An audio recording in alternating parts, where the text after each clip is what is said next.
Ricominciamo con grande tristezza perché ci siamo sentiti abbandonati dalle istituzioni, perché alla fine non siamo riusciti a riottenere questo ritiro di licenziamenti e comunque non vediamo altra strada che il licenziamento.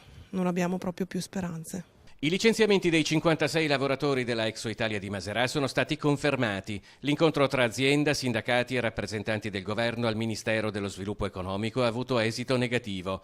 Non solo è confermata la volontà dell'azienda, di proprietà del gruppo americano Crocs, di trasferire in Bosnia e Erzegovina la produzione che fino a maggio veniva effettuata a Maserà al ritmo continuo di 7.000 paia di zoccoli di plastica al giorno, ma è stata anche respinta la richiesta di una conversione industriale del sito avanzata dai sindacati.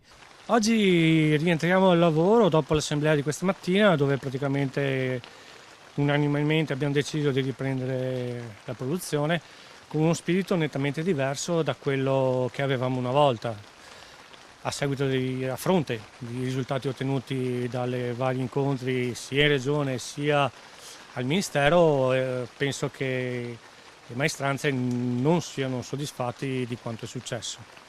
Bocciata anche la proposta di cassa integrazione straordinaria di un anno avanzata dal Ministero. La notizia è immediatamente rimbalzata da Roma al presidio permanente che i lavoratori mantenevano giorno e notte nel piazzale di fronte ai cancelli dell'azienda, presidio che sarà tolto. La decisione è stata presa stamane al termine di un'assemblea durante la quale è stato riferito nel dettaglio l'esito del tavolo ministeriale.